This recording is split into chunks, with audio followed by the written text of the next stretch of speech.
भगवानगडाचे महंत नामदेव शास्त्रींनी धनंजय मुंडे यांची पाठराखण केली। धनंजय मुंडे यांच्यावर होत असलेल्या आरोपांवर महंत नामदेव शास्त्री यांनी प्रतिक्रिया दिली। धनंजय मुंडे यांच्या पाठीशी भगवानगड ठामपणे उभा आहे। तसंच धनंजय मुंडेंचा बीड प्रकरणामध्ये संबंध नाही असंही नामदेव शास्त्रींनी म्हटलं। धनंजय मुंडे काल रात्रीपासून भगवानगडावर मुक्कामी आहेत। धनंजय मुंडे गुन्हेगार नाहीत हे 100% सांगू शकतो असं म्हणत भगवानगडाचे महंत नामदेव शास्त्रींनी मुंडेंची पाठराखण केली आहे। मंत्री धनंजय मुंडेंच्या पाठीशी आम्ही भक्कमपणे आहोत असं नामदेव शास्त्रींनी म्हटलंय। जातीचं पाठबळ असणाऱ्यांना कायदा हात लावत नाही, कारण मतं जातील, म्हणून फडणवीस आणि दादांचीही सारखीच भूमिका असल्याचं राऊत म्हणालेत। गुन्हेगार नाहीये धनंजय, हे मी 100% सांगू शकतो आणि गड त्याच्या पाठीमागे भक्कम उभा आहे। जो मुलगा त्याची गुन्हेगारी पार्श्वभूमी नसताना त्याला गुन्हेगार का ठरवतात असं मला जाणवतं। या देशामध्ये राज्यामध्ये धर्माचं आणि जातीचं राजकारण मोठ्या प्रमाणावर सुरू आहे आणि ज्याच्या मागे जातीचं पाठबळ आहे त्यांना कायदा हात लावत नाही आपला, कारण मतं जातील। देवेंद्र फडणवीस यांची सुद्धा भूमिका तीच आहे, अजित पवारांची भूमिका तीच आहे। धनंजय मुंडे गुन्हेगार नाहीत हे सांगणारे नामदेव शास्त्री सीआयडी नाहीत, महाराज आहेत। गुन्हेगार आहे की नाही हे न्यायदेवता ठरवते असं म्हणत बजरंग सोनावणेंनी शास्त्रींवर निशाणा साधलाय। आदरणीय भगवानगडाचे जे महंत आहेत त्यांनी कुणाच्या पाठीमागे राहावा, गडाचा पाठिंबा कुणाला द्यावा हा सर्वस्वी अधिकार त्यांचा आहे।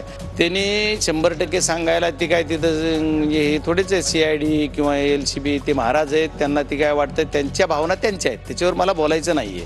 पण विषय असा आहे की कोण गुन्हेगार आहे आणि कोण गुन्हेगार नाही ठरवायचा अधिकार न्यायदेवतेला आहे आणि ती पोलीस यंत्रणा हे सर्व त्याच्यावर प्रेझेंट करेल आणि न्यायदेवता ठरवेल कोण गुन्हेगार आणि कोण नाही। धनंजय मुंडे हे खंडणीवर जगणारे नेते नाहीत असं नामदेव शास्त्री म्हणाले। तर धनंजय मुंडेंविरोधातील पुराव्यांची कागदपत्र मी महंत शास्त्रींपर्यंत पोहोचवणार असल्याचं अंजली दमानिया यांनी म्हटलंय।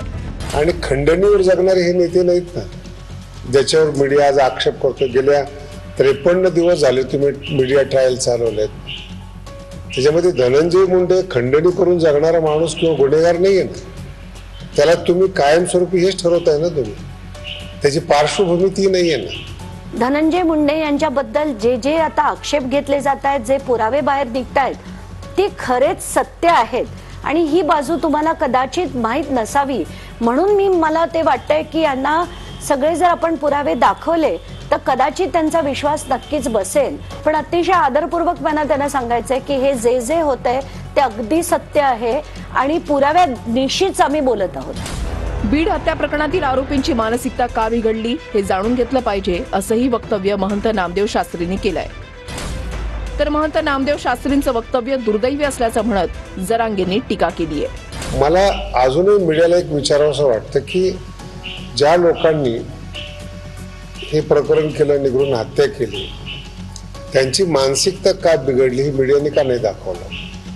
कारण की अगोदर त्यांना जी मारहाण झालेली आहे ते पण दखल घेण्याजोगी आहे। जर असं असत तर ही दुर्दैवी गोष्ट आहे, ही भयंकर मोठा विषय, मग खूप मोठा विषय मग घेऊ आणि असे शब्द उद्गार जर बाबाजींकडून गेले असतील तर ही राज्याची खूप मोठी हानी आहे।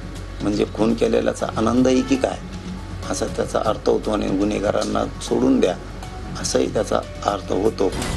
एक चापट मारण्याची मानसिकता खून करणं आहे, तर मग आता आमच्या माणसाचा खून झालाय, आमची मानसिकता काय असेल याचंही उत्तर अपेक्षित आहे असं म्हणत धनंजय देशमुखांनी महंत नामदेव शास्त्रींच्या वक्तव्याचा निषेध केलाय।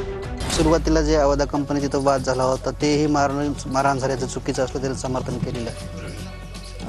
त्या संदर्भात जरी असं बोललं गेलं की त्यांची मानसिकता नाही राहिली, मग समजा एक चापट मारलेली मानसिकता खून करणं आहे, तर आज खून झालेला आहे, त्याची मानसिकता काय असेल त्याचं पण उत्तर अपेक्षित आहे माझ्यासाठी। दरम्यान संकटाच्या काळात भगवानगड माझ्या मागे उभा असल्याचं धनंजय मुंडे यांनी म्हटलंय। महंत नामदेव शास्त्रींसोबत राजकीय चर्चा झाली नाही असंही धनंजय मुंडेंनी स्पष्ट केलंय। बाबांचा, न्यायाचार्यांचा एवढा मोठा विश्वास माझ्या पाठीमागं गडाचा उभा करणं म्हणजे ती एक फार मोठी जबाबदारी आहे आणि आज तो गड बाबांनी या ठिकाणी अशा संकटाच्या काळात, संघर्षाच्या काळात माझ्या पाठीमागे उभा आहे। याच्या बाबतीत त्यांनी वाच्यता केली हे माझ्यासाठी फार मोठी शक्ती आहे. ना बाबा कधी राजकीय चर्चा करतात, ना मी बाबांच्या सोबत कधी राजकीय चर्चा केलेली आहे. जी काही चर्चा होती ही अध्यात्मावर होती.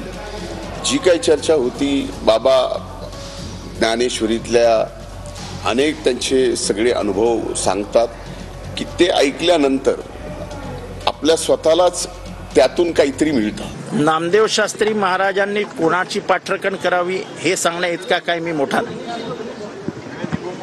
पण ही पाठराखण करत असताना संतोष देशमुख बाबतीत त्यांनी जे विधान केलं की आधी तिथे मारहाण झाली आणि मग तो जे काय, हे बोलणं योग्य नाही. खून कोणी केला, मी 100% सांगतो, खून धनंजय मुंडेंनी केलेला नाही. पण ते निर्दोष आहेत का? नाही.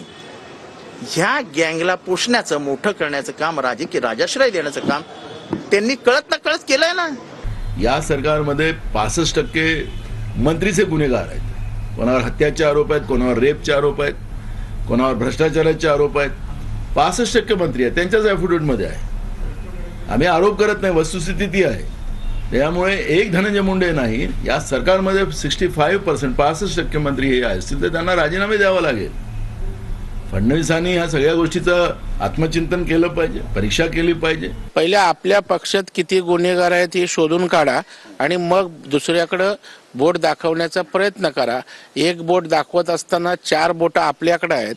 आपले सहकारी त्या ठिकाणी गुन्हेगारीनं बरबटलेत, त्याचा पहिला शोध घ्या आणि त्याच्यावर उपाययोजना करा.